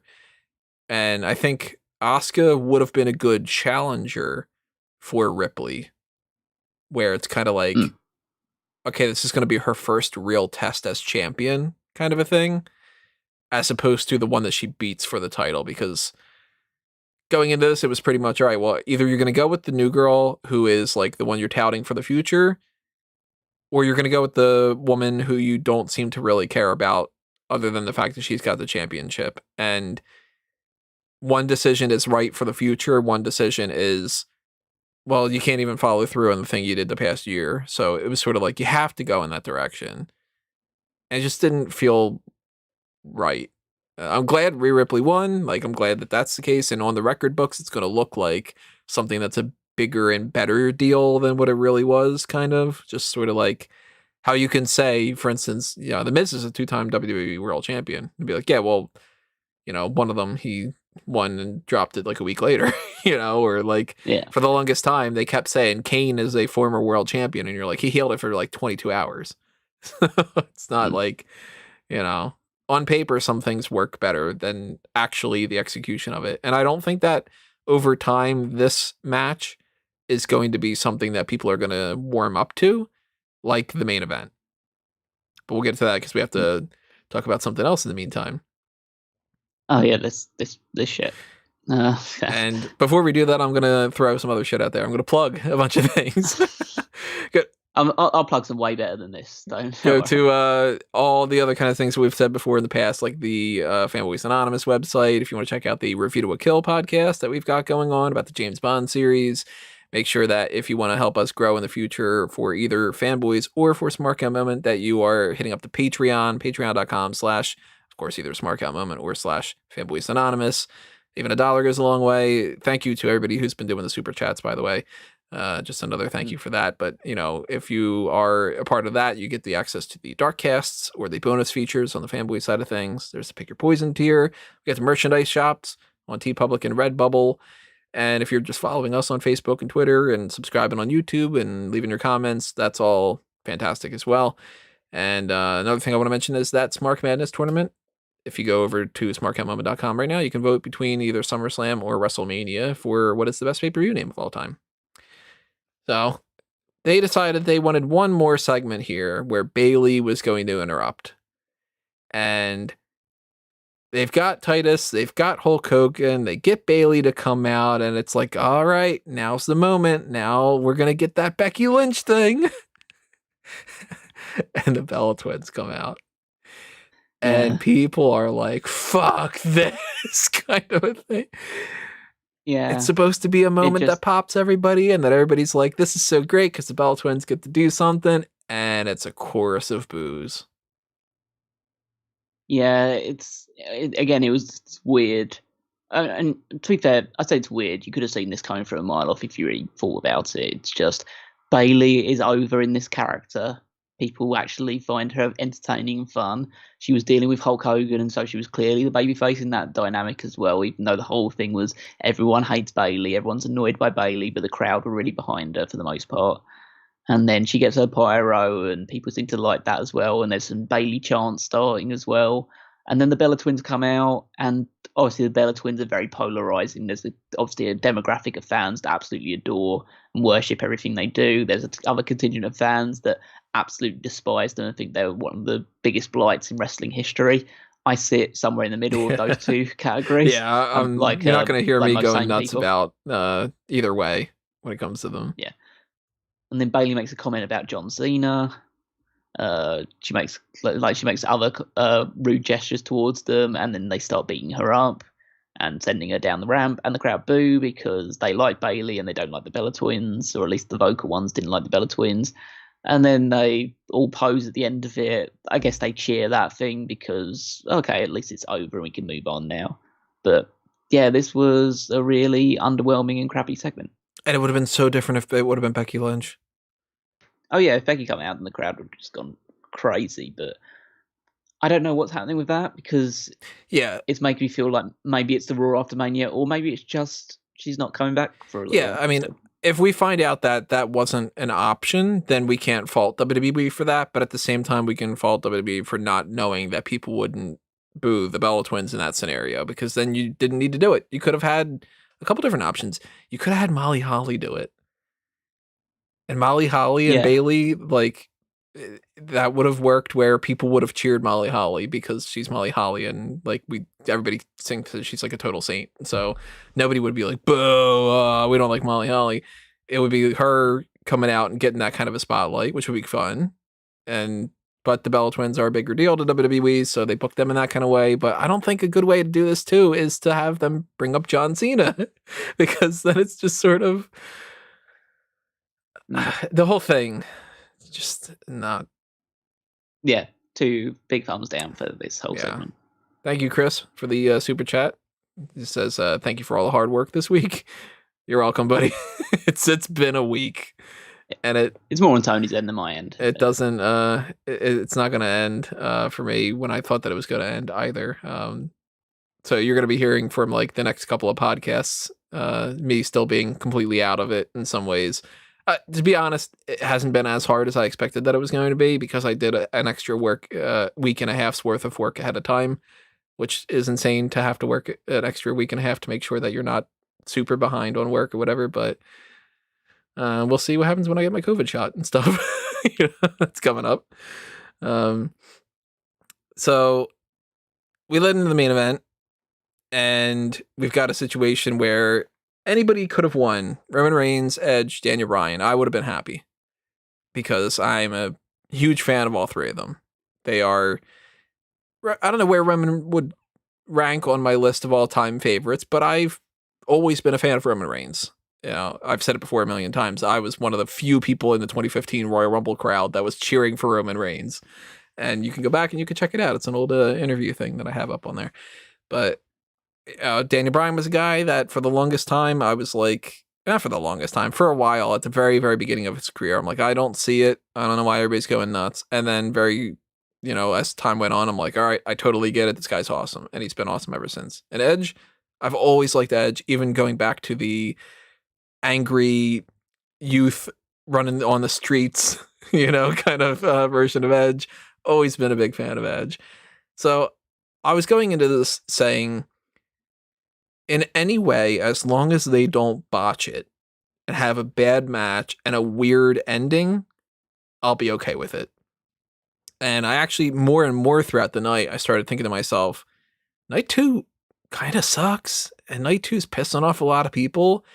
Just go with it and just give it to Roman Reigns, because at this point, if you go with Edge or you go with Daniel Bryan, it's not going to save night 2. So just go with it. Make it so you can write off night 2 as the night that pissed everybody off. And then night 1 was the happy night.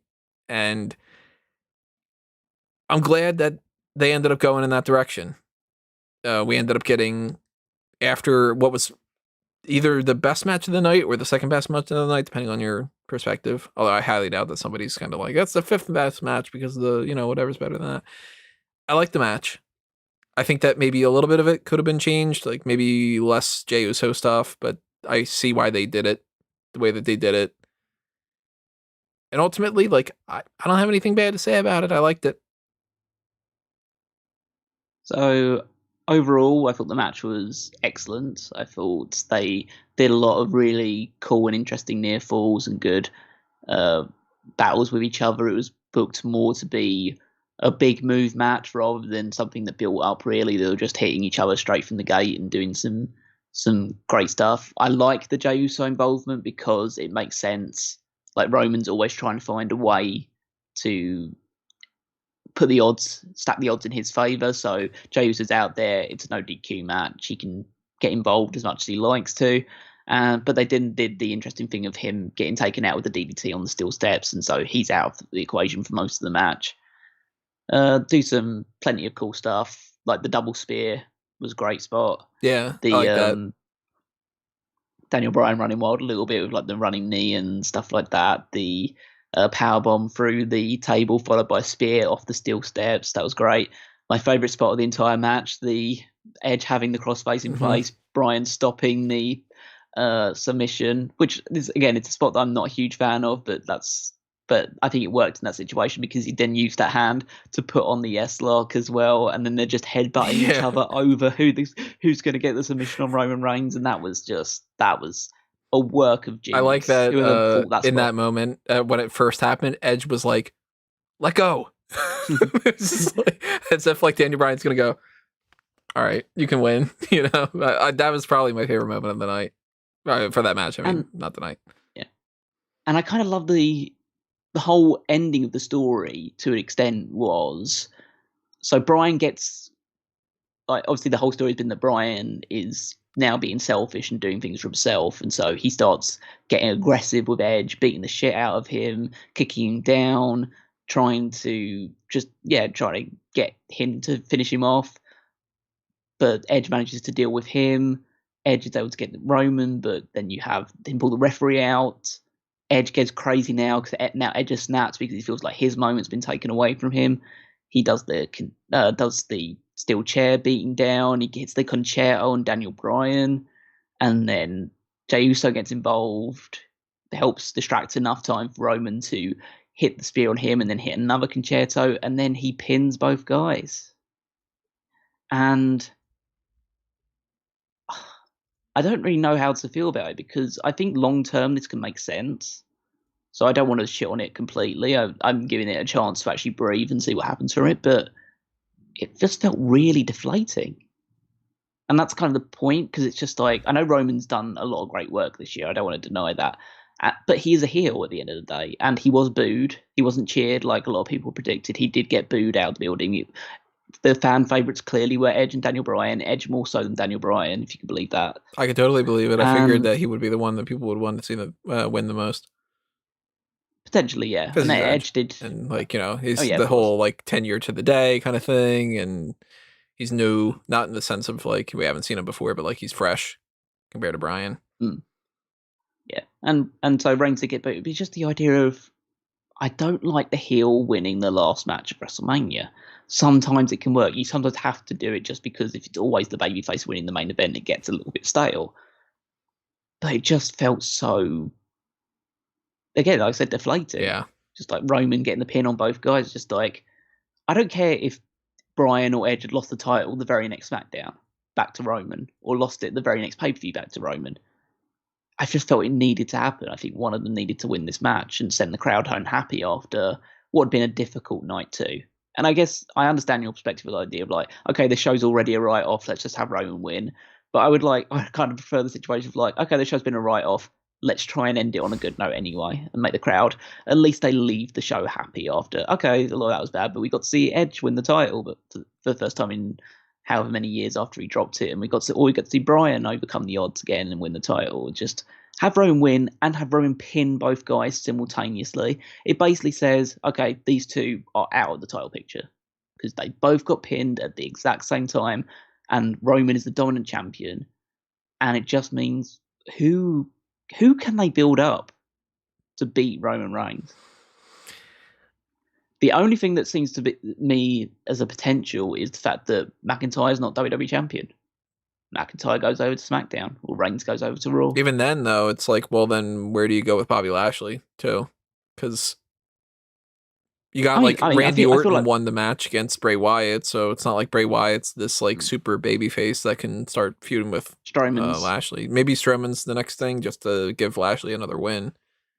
Yeah, because at the end of the day, I feel like, and I'm more convinced, obviously, in my conviction where I said the prediction on the previous show, just the idea that I think it's all building towards Lashley against Lesnar at some point, likely at SummerSlam. So Lashley just needs people to beat up until SummerSlam. Obviously, tell some fun stories in the meantime, but it's just all about getting to SummerSlam. Either to take on Brock, or if Brock still isn't available at that point, that's when you put the title on Keith Lee. That'd be cool, that. Yeah. Or like if you want to build someone else, like Riddle seems to be getting still popular and stuff like that. So if whoever it is, whoever you're going to build up to eventually take the title of Lashley, everyone else in the meantime just needs to be cannon fodder, really. And so that leaves Drew, and Drew shouldn't be in the WWE title picture now because he got beaten. He got beaten pretty convincingly. I know he was distracted, but he did get beaten convincingly. He passed out. So move him over to SmackDown, give him some fresh feuds, give him the opportunity to take on Roman.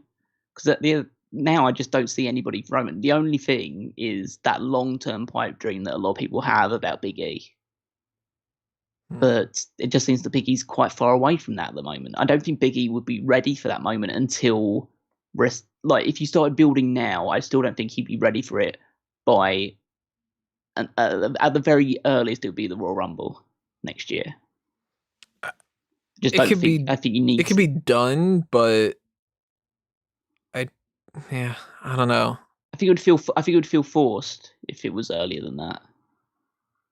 I think at the moment they've just set Roman on a pedestal so far above them. I mean, he just took on his two biggest challengers, the guy that won the Royal Rumble from number one, and a multi-time world champion who was just, again, many people see as like one of the best wrestlers in the world, who's already won the title WrestleMania as well, and he just beat both of them. It's not even a case like he cheated and pinned one of them. He knocked them both out. Well, Edge knocked Bryan out with a steel chair, and then he knocked Edge out with a steel chair and pinned them both on top of each other. There's nothing more convincing that he could have done in this match to just show I am so much better than these two guys. And some people can try to make the argument, well, Jey Uso was involved, but it's not enough to make it to where if you're going to continue it going forward and just do another Daniel Bryan match or whatever, it's going to feel like you have no better ideas and you're just kind of stretching things for the sake of it. Got a couple of people in the chat here that I want to catch up on. Roman was 100% the right call. Shame if the rest of the show was garbage. Yeah, that's kind of too. You were saying about like the idea of, well, if the rest of the matches were kind of sending people home in a bad way, then at least end on a good note. I don't think that WWE can ever feel that it's a success if they go into a show going, well, people aren't going to like this, but blah, blah, blah. And like, there's a difference too. I think that, I don't know if it's writers or if it's the personnel, or I guess you got to blame it on management just because they're the ones that call the shots. But a lot of fans, I think, don't understand this either. There's a difference between heat, because that's what you should be doing, and heat from not liking what you watch. Like, if you go back to the days when people believed a little bit more into this kind of stuff, Andre the Giant beating Hulk Hogan and Ted DiBiase trying to buy the championship is the right type of heat. Because then you're like, oh, that asshole, he's trying to, he got the Giant to win the title for him. What a jerk. I want to see somebody beat him. But you don't book things with the hope that you're going to piss off the audience, because they're going to look at it and go, I didn't like that. Because then those are the ones that don't want to watch. And the don't watch heat is not what anybody in any segment, in any company should ever be looking for. You should never look to upset your audience. You should look to give them a reason to want to watch the thing that they want to see to happen. So it's kind of like, I think that in the long run, if they don't botch this, we're going to look back on this Roman Reigns win and we're going to go, oh, that made it so much sweeter for when he lost to so-and-so.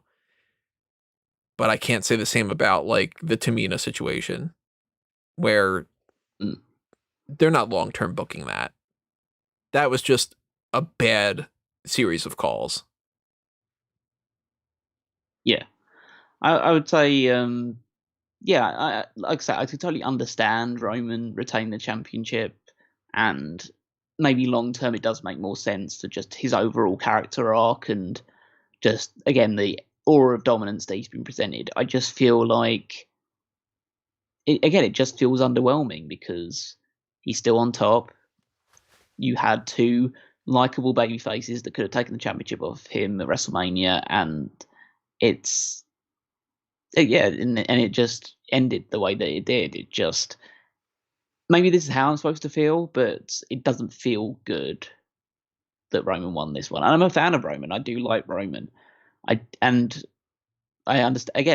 the dominance of the heel character. It's just, you want to see a babyface win at the end of WrestleMania. It shouldn't always, again, like I said, it shouldn't always happen, but it just feels, it ends an already bad night on a very sour note. Yeah. I feel. I don't feel like this felt like WrestleMania tonight. No. It's weird how the way they've structured it, with the idea that it happened the same way with NXT as well, that night 2 is the one that underwhelms compared to night 1. And realistically, I think most of us said that we were looking more forward to night 2 than night 1 based on just original ideas going into it, just the matches that were going to be on. I was looking more forward to night 1. We thought was going to be really good. Yeah, because okay. I was looking forward to night 2 mainly because of the main event, and I thought some of the other matches would be more fun as well. Night 2 had the Orton and Wyatt one, so that one I was just kind of like, all right, I'm not going to like that one. Kind of. I really like it hinged on that kind of more than anything. Yeah, but yeah, and just. Again, the whole show failed to deliver, but for the most part, it's just, I just feel like once the whole show, I don't say goes off the rails, but just doesn't live up to the expectations you put on it, especially after how good night 1 was for the most part. You should just try and end it on that one positive note. Just send the crowd home happy, have Edge or Bryan drop the title to Roman next pay-per-view, and then correct course on what you were planning on doing. I just felt like it was a case, again, of WWE not reading the room on that night. And that might just be the way that things are going these days, where they might just need to really step back and really, like, hopefully this was a wake-up call, because they haven't had fans for a year. So they've been living in an echo chamber where if they don't want to pay attention to the right things on social media, or if they want to just write off the opinions on social media, they might say something like what Triple H said about Peacock. I don't remember when he said this, but he had said, like, well, you can't do anything these days without people complaining, which to me is a very dismissive way of looking at things, because then that says, I don't want to listen to criticism.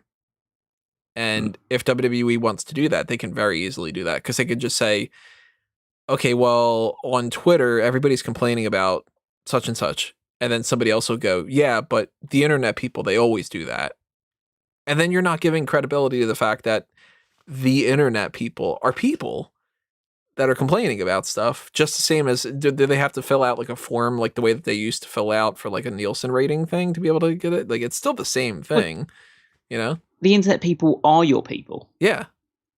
There's virtually nobody that isn't, well, first of all, on the internet regardless anyway, but there are virtually no people that are not watching via your internet channels, whether it's through Twitter or YouTube or other social media channels.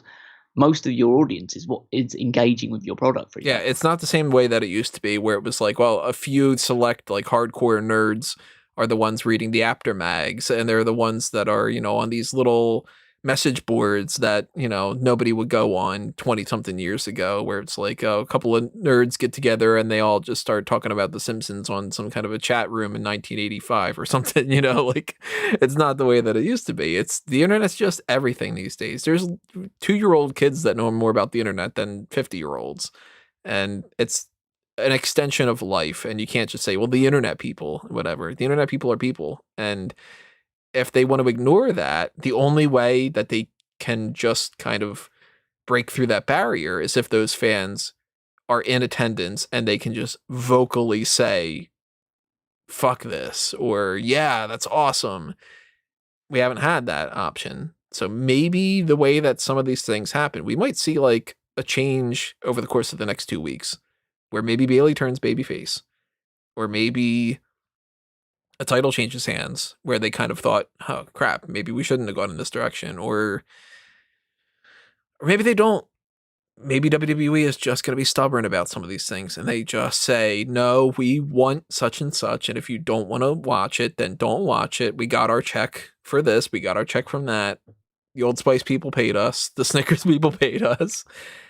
And yeah, the ratings will be fine. It doesn't matter if we go down to an 0.5 or an 0.4 or an 0.3 or an 0.2. And then we could just say, well, nobody watches TV anymore. No, everybody complains about something. Well, there's always an excuse. So I don't like that idea. I also don't like the idea of what Guest 5 says, where he says Lesnar is going to be the one that beats Reigns for the title. No, don't do that. Not at all. I do like Guest 5's suggestion that Cesaro be the guy that beats Reigns. That I'd be cool with. Yeah, if you build him up from just that moment of him being Rollins, and you just spend a whole year building him up, so he wins the Rumble and then he beats Reigns. You can keep the title on Reigns throughout the year if you want to, throughout that time. I would be so down for that, because Cesaro, I think, was one of the most organically over people of the 2 nights. Like, he got the crowd involved with the swing motion and all that other stuff. It's just, as soon as that match was over, I just felt, okay, this is a guy you can build a company around, whether he speaks English as well as Vince wants him to or not. I speak English. Read a couple more things in the chat. Peter says, I think that Lashley should retain against Goldberg. I'd be cool with Lashley beating Goldberg. Just to make Lashley look stronger. That'd be cool. Ted says, Roman versus Rock next Mania. Roman wins. Then Drew beats Roman next Mania, or Drew has Cena year, loses most of his big matches, then beats The Rock. Roman at Mania. And they had fans back at the first time after doing shows in front of no one. Give them that feeling of Edge winning. Send them home happy, like you were saying. Little kids were booing Roman 2 for the first time. There's the Cesaro comment. Where do you think that they will take the whole Bray Wyatt and Alexa Bliss thing? Literally, I want to give you an answer, but I don't drop enough acid for that to really just come to mind. It could literally be anywhere. Do you want to give me the answer that's going to be right? It's not going to be entertaining, and Tony will It's not going to be good. Right, yeah, it's not going to be good. I'll tell you that. So, yeah, it'll just be. The only thing that I can really say about that, it's just going to end with Alexa breaking out of the quote unquote spell. I think that's the grand scheme. I could see a scenario where they try to make it that Randy Orton got to Bray Wyatt through Alexa Bliss, and he got her to do this, and it's been a mind game the whole time, and whatever. But you know what? I mean, if somebody said, "Okay, you're hired. What can we do?" I'd be like, "Superstar shakeup." And they'd be like, well, we don't have a finish for this. And I'd be like, yeah, no, you didn't have a finisher for the past 7 months. It's fine. End it. Just end it. Don't do anything else. Have Alexa Bliss go to SmackDown, or, move this person around, move that person around, whatever it might be. And then Alexa Bliss is just Alexa Bliss again. Who cares? If anybody complains, go, well, this is the other option you could have had. You could have had, Alexa starts wrestling as Bray Wyatt in those matches, and Bray Wyatt starts wrestling as Alexa Bliss, and they have a mind meld, kind of like the episode of Justice League where the Flash and Lex Luthor changed their brains, and then Randy Orton keeps feuding with them for the next 2.5 years, and they have another match at WrestleMania, and this time around, Randy Orton's the one that pops out of the Jack in the Box. Ooh, that kind of thing. I don't trust WWE with the Randy Orton thing to do anything at this point that's going to be good, unless they do it with completely different people. Like if Randy Orton starts feuding with I don't know, Riddle. Then maybe that would be cool or something. Mm. She'll put Strowman under her powers to fight the Fiend 20 times. And they'll stretch out the 20 times to the next 6.5 months. Or they'll start a feud that'll lead to next year's WrestleMania. Maybe they'll do that at Survivor Series because that's what they seem to be doing. And Peter thinks that taking Alexa and Bray going straight to hell. Kane's going to get involved in that then, maybe. Yeah. Do you think Rollins could maybe be a future opponent with Reigns? Rollins recently said that he wants to fight Reigns and that he wants that to be like a program going forward. But right now, they'd have to turn Rollins. Yeah, right now he's definitively a heel, and they need to build him up organically to turn. I think it's definitely something that could be on the cards. I don't want to see Rollins be the one to take the title off Reigns. Me neither. I'd rather him be the guy that seems like he could be the guy and still fails. Yeah. Maybe at like... Yeah, I'd be happy with that. I'd be cool with that being like a SummerSlam match. Mm-hmm. Maybe, yeah, that'd be fun. You know, following this, maybe Cesaro and Rollins, if they don't continue this feud, maybe Rollins is like, all right, I got to give it to you. You beat me. And then starts going a little bit babyface, depending on if we get some kind of switch up kind of stuff, because then we have to balance things out. Because that's one of the things that WWE hasn't done the past couple of years is when they've done the draft, they've been like, well, we'll just book whatever and we'll be fine. And then a week and a half later, they're like, shit, we don't have any baby faces on this brand or something, you know? Mm. I'm feeling nowhere near as happy about the future as I was last night. Last night, I was thinking to myself, this is great. Maybe they've learned a lot of lessons. Maybe this is like a real turnaround kind of thing. And now I'm thinking, nope, we're stuck in the exact same rut. Yeah, I can't say. I mean, I'm not as like super downcast about just how the company evolves moving forward, because it just, I didn't feel like there was a big turnaround last night. It just kind of goes show to show to me. But yeah, I'm definitely a lot less buoyant out of this show than I was the previous night. So in the meantime, while we're wrapping things up, everybody leave your final thoughts here in the chat. We are out of all the things to talk about for WrestleMania, at the very least. We end with Roman Reigns on top, which means we got to talk about the Fantasy League. Do we have to? Yes, we do. If I'm going to take one positive from this, I got to talk about the Fantasy League. So, well, here's the situation that I'm going to discuss. So, I led the Fantasy League basically from the first show. And I was winning by a fucking country mile. At one point, I was winning by about 500 points. Yeah, you were. Tony did start to claw it in a little bit. You got me to a point pretty early on where I was like, oh, I'm screwed. Like, yeah.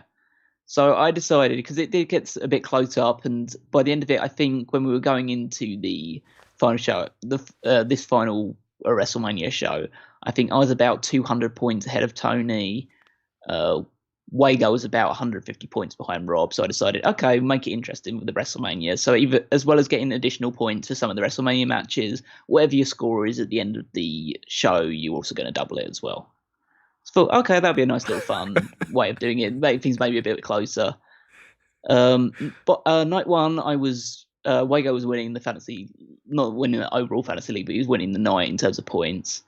I was second, Tony was third, Rob was miles behind. Really? Do you have the numbers for that? On the first night, I just want to double check. I can't remember them exactly. I think that Wago had about 120 points. I was on just over 100. Tony was on about 99, and Rob was on 35. Okay, that's kind of what I was expecting. What you said about the miles behind. But then night two happened, and I went from 100 down to 70. Due to the losses of Big E losing his title, Edge losing as well. They were kind of the two big hits that I took there. And then the biggest hit of all, funnily enough, was the fact that Charlotte Flair didn't appear. I'd left Charlotte on my team knowing that she was on a -10 already, and if she didn't appear on this show, it meant that she would have gone a -15, and she didn't make any appearance whatsoever. All I needed for her was to show up, and I would have won the fantasy league. Oh, it's that close. Yeah. So really, Charlotte, just fuck off. Just and Wago finished at 126. He basically finished level with there. Imagine Wago. Obviously, Wago hasn't been involved, obviously, on the podcast quite a while anyway, but he's still been involved in the fantasy league. He actually won the WrestleMania prediction contest. Funny enough. Damn it. So he did a decent job with that one. Pipped Rob in the time prediction for the main event. But imagine, like, he kept Bray Wyatt on his team for so long, knowing that it was going to be the WrestleMania match, even though he lost so many points on Bray Wyatt due to him not appearing, and he still lost the match at WrestleMania instead. So he finished 126. Robert recovered to finish on 96 points for the show. Obviously, again, this is just the points before they got doubled. And yeah, he benefited from Randy Orton winning, Alexa Bliss showing up, Apollo Crews winning the title did a big thing for him as well. Yeah, he had Bliss. I forgot about that. Yeah, he's had Bliss and Paul Heyman pretty much on his team throughout the entire thing, and Paul Heyman has only ever gotten just like 5 or so points every week or whatever for him, but it's been a consistent draw for him. Forgot about the Paul Heyman thing. And that was enough for him to secure 3rd place. So Wago finishes bottom of the fantasy league. Rob finishes 3rd by about, I think it was about 100-point difference, maybe slightly less. But then we get down to Tony's score at the end of it. So Tony had Roman Reigns retain the championship, so that helped him a lot. Sasha Banks lost the title, but that only hurt to a degree. Because I had Bianca Belair. So that was my my way of being like, no matter what, I'm going to end up... I actually figured it out. I looked at your... how you would rank or scale everything, and I was like, all right, no matter what, if one of them like wins and loses, I'm going to come out at least a little bit ahead. And if I get rid of Sasha and she loses, if she wins, then I'm going to be pissed, because then I'm going to just lose the Bianca Belair points. But it was something like, no matter what, I was going to be up like 20, I think, is what I had factored it out with. Yeah, so you had Drew McIntyre obviously lost as well, but that was just, again, it was a small price to pay, really. Yeah, I didn't think that was going to happen. I thought that was guaranteed to win some points there. Riddle also lost his match, but again, it was only, a small loss in that regard. But throughout the week, you had, obviously, Roman retain his championship. You had Rhea Ripley win the Raw Women's Championship. You had Bianca Belair win the SmackDown Women's Championship. You had Karrion Kross win the NXT Championship. And you had Nia Jax retain the Women's Tag Team Championship. Nia Jax was my, I'm going to go with Nia here, kind of. Yeah. And overall, that meant that for the entire week, including WrestleMania in the build-up to it, scored you a total of 191 points. Nice. So it meant that there was doubled, so you scored 380 points, and you beat me by 30 points at the end of it, which is exactly the amount that Charlotte Flair cost me for this week. It's all Charlotte Flair. Yeah, so if I'd have picked anybody who didn't even appear this week that wouldn't have given me a penalty, we would have tied. Yeah. So imagine if that would have been the case, if it would have been like, out of everything, a literal just like mathematical tie. That would have been crazy. Well, you know what the worst thing about it is that at one point during the opening night of WrestleMania, everybody was on the stage except Charlotte Flair. Yeah, even Nikki Cross, I remember seeing her. Yeah. So yeah, if you would have gone with Nikki Cross, it would have been like, all right, well, I got an appearance point, Yeah. But I banked on Charlotte just making one appearance on the show, and she didn't. Oh, man. That ended up costing me. And this is, from week 1, you were in the lead. So you were in the lead every single week. Yeah, we did this was week 32. Oh, man. And I was literally ahead until the final match of the final show. Because if Roman hadn't won, Tony wouldn't have won. Oh, man. And Roman was my first pick. So it all comes down to that very first pick too, in a certain way. Which, so if people were interested about the future of the fantasy league, so it's something that's a little bit up in the air at the moment. But no, not just because I lost. I'm not going to be that petty. I gave people the opportunity to win, but I thought you were going in that direction. I'm not doing this. Nah. No, I'd like to continue doing it. It's more a case of who would be involved, because obviously we want Wago to still be involved. Wago is, due to other commitments, unlikely to appear as often on the podcast. Right. So we'd have to try and figure something out of him. And also, he doesn't watch as frequently as the rest of us do. So if he wants to be involved, we'll obviously have him still back in next year. If Wago does want to be involved, Wago will get first pick next time because he won the WrestleMania predictions. That was what we were playing for with that. If not, then it will be Rob, because Rob finished second in the predictions. Then it will be, I believe after that, it will be Tony, and then it'll be me, because we tied for the predictions, but you got closest on the time to the main event. Yeah. The main event was only about 22 minutes, and you had the shortest time out of everyone. I looked up the past, like, 4, I think, Mania main events and the WrestleMania 30 triple threat. And they were around like 23 something minutes. So I was just like, let's go with like 23:45, I think is what I went with. Yeah. So that would be the order that we do it in. I'm trying to think of something to make it a little bit more interesting. And I might state the plan now. We're on the air now. I might as well say my plan for the next Fantasy League, to shake it up a little bit and make it a bit more interesting about who gets points where, is that essentially we would draft teams from pay-per-view to pay-per-view. But you're only allowed to use a wrestler once. So essentially that would mean that you'd be able to use a wrestler to go from, let's say we started it at WrestleMania Backlash. You would be able to use a wrestler from WrestleMania Backlash to Money in the Bank. And then once Money in the Bank happens, we draft new teams, and you can't use that wrestler that you first picked. So you have to think strategically about when you want to pick certain wrestlers up. If we go in that direction, be prepared to have to explain this rule to me 1,000 times, because how many times have we gone through this where I've been like, wait, what's my team? Yeah. I mean, it might depend. That might get a little bit too complicated, but I kind of feel like that would be a way to just jazz it up a little bit. So it'd be a case of like, there's no trading during the week or anything like that, because it's hard to keep track of for the most part. And it's just like, I sometimes forget to let people know, oh, it's Saturday or Sunday, you need to start making your trades, whatever. Essentially, you would just draft a team that would be stuck in place for that entire month or so between pay-per-views. And then as soon as the next pay-per-view happens, you just draft all over again, and certain people are locked away. You can't use them anymore. So just trying to think, oh, okay, who are they going to push at WrestleMania? I've got to keep that person in my back pocket until then. Or do you try and build up points early, and then by the end of it, you're just left with, oh, fuck, I've just got Elias and all this other stuff instead. So I've got to hope they appear at WrestleMania at some stage. And maybe that'll be a bit too complicated, but I feel like there could be some. I want to do something where it's a bit more likely that teams will get fucked around with.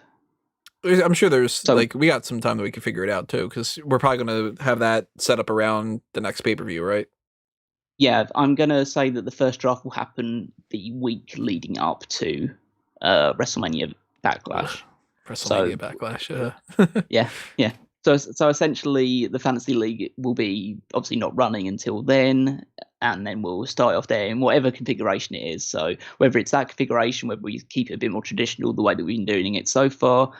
I've also been toying with the idea of maybe incorporating AEW in some fashion into it, as well as like maybe a separate additional to the WWE guys that you put in as well. So just chuck in 2 or 3 AEW guys as well. There'll be different connotations, but as far as I'm concerned, as long as people want it back and we've got enough people that we can make it work out, then it will be coming back next year. If you guys have any suggestions, who's in the chat that was just reading that? Peter said, what about every 3 to 4 months with a draft and kind of lock in and do that kind of a thing? Like you have to keep the team, I guess, assuming for like 3 months, and then you can draft again or something. Yeah, we could do something like that. I mean, I like the idea that we do with the prediction contest, where if you get good results in prediction contests, you can start doing things to the other person's team. So maybe I'll do something along those lines, because the way that we'd run it previously, we never got the opportunity to see some bigger things because nobody won enough pay-per-view predictions consecutively. Like Wago winning WrestleMania, obviously it's the last one, so it doesn't really matter. But it's just a case of that was the first time we got consecutive pay-per-view winners. I think I had gotten 2. Yeah, but you got the first one for SummerSlam, and that was the one that decided the order in the first place. Oh, that's what it was. Okay. So nobody got consecutive. And if the idea was that if people got consecutive prediction contests right, you would be able to forcibly remove someone from an opponent's team. I was totally So going to take Bobby because- Lashley from your team. Yeah, and I'm pretty sure most people were going to take Roman Reigns from Yeah, yours. So. I had full blown. Because when he won that United States Championship, I'm like, he's going to hold that for a while and whatever. And that was the one person I was going to take away at any time. I was just like, if I get this one, you know. Yeah. Well, it's an interesting thing because obviously we never got to the three-peat one as well. So the if you won back-to-back predictions contests, you would get to forcibly remove someone from the team, but you wouldn't take it yourself. You'd only remove them from the team and they couldn't draft it back. So another person could have drafted it if they had the opportunity to. And then if you'd gone back to back with the pay-per-views, then you could have stolen somebody from another team, like put it directly onto your team and trade one of your people for it. So we'll see whether that happens, obviously, in the next one, or whether we try and mix that up a little bit. If we decide to go with, okay, we've got set teams now, no trades, but there's more opportunity to fuck people over with the pay-per-view predictions, then we'll see what we can do. Want to just always try and evolve it and make it a little bit more interesting next time around. Yeah, always tweaks. I want it to be a lot closer.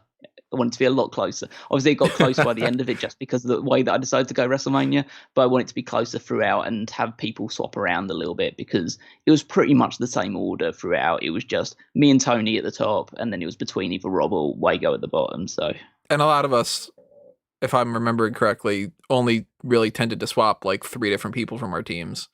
Like I had we kept people Drew and Rhea, and I dropped Rhea for 1 week and picked her up the next week, I think.